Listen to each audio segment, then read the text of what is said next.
In the Cross Street Market area, the Shofer's building is kind of a landmark, and I happen to be driving by. I spotted some weird, I thought artwork, not artwork. You can walk by, don't worry about it. And I stopped and I actually got to talk to Mr. Shofer. Turns out it's not art, it's just the back of a sign. But I think you can kind of read it. I think it might say something subliminal and odd. That's kind of the famous side of it, you know, where there was the large hanging sign, which Mr. Shofer just showed me in some old photographs. But here's what I thought were some weird hieroglyphs.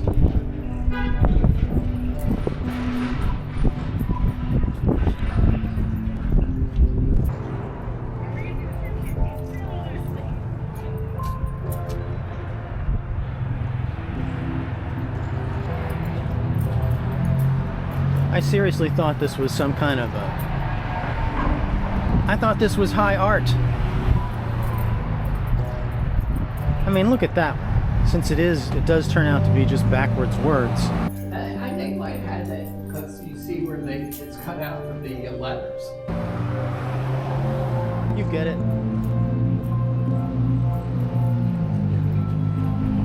Man, I should have known.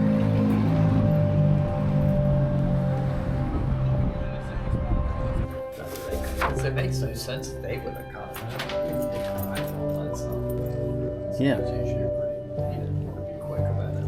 Yeah, interesting. They cut out the counter in a lot of these letters. There's a bunch of them.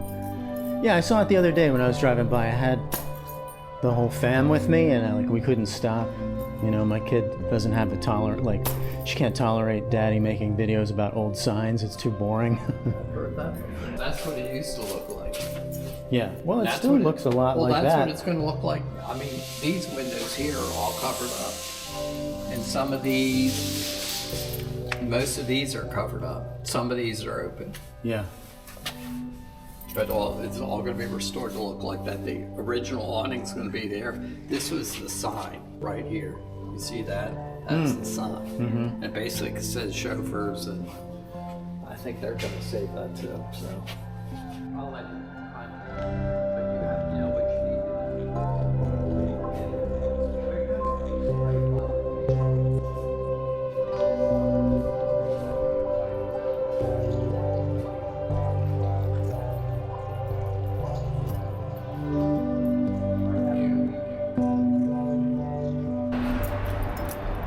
Since I'm here, I think I'm going to walk around and look at the old signs on the back.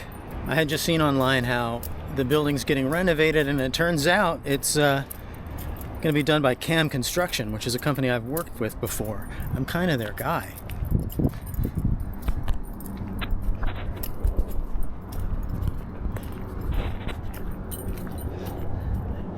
There it is. Maybe I'll get to renovate that sign up there.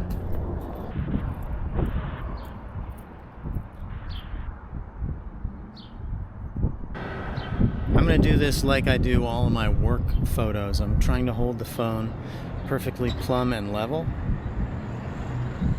I'm taking it in portrait. But I should be able to zoom in on that, at least good enough for a YouTube video, right? I've always wondered why, for at least 20 years, it's been like this, where the letters F-U-R-N are too heavy. I think it was probably a professionally painted sign. The spacing is good. I don't know, there's a lot of room around that apostrophe, but generally I'd say the spacing is good and the placement is excellent. And the way that the U-R-N are so much heavier than the rest of the sign is probably a function of having a house painter repaint a sign. I have tons of opinions about how old signs should be preserved, and they don't exactly line up with the experts. I think things should be entirely repainted.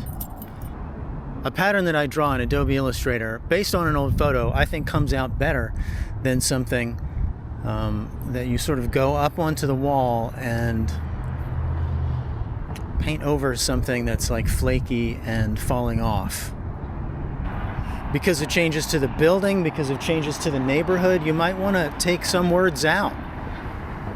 You might want to, because the building next door has been demolished or the building next door has been added on to, you might want to change the position of a sign. So the name Shofers is a great name if you want to practice with your kids on how to keep the Baltimore accent, to how to keep that alive. Shofers is a great name for practicing. You could just sit there with your kid and some flashcards. Maybe I should do that today when I get home. I'll like write it out. Shofers. Because see, people that are not from here will look at this and they'd say it a totally different way. Shofers. That's how the outsiders are going to say it, but it's Shofers. Like that.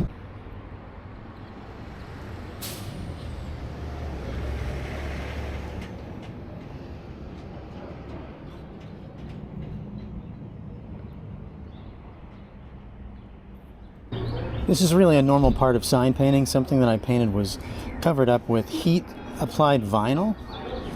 Kind of interesting to see, kind of plasticky looking, and probably in the future, in the not so distant future, I would say, the mural that I painted underneath of this might make an appearance. You know, this stuff is going to peel off. I checked around the edges. It's actually maybe a really good sign about like the health of the neighborhood.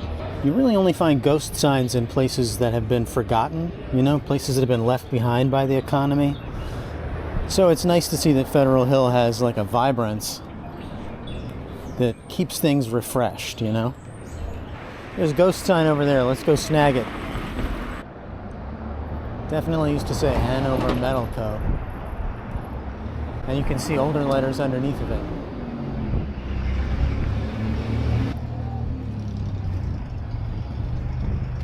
The thing I really wonder about is how did that end up so bad? The words marble and granite and the phone number, they appear like perfectly. And it's as if lots and lots of water poured down right there. I don't think you can blame that on a sign painter. Pretty nice job, really. I think I'd kind of prefer it if the serifs on the bottom ended on the brick instead of in the mortar joint. That's rather.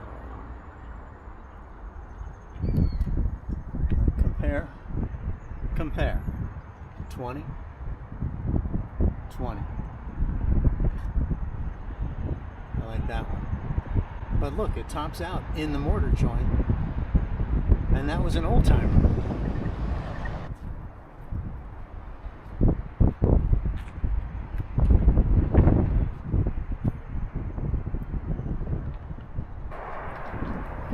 All right, time to head home.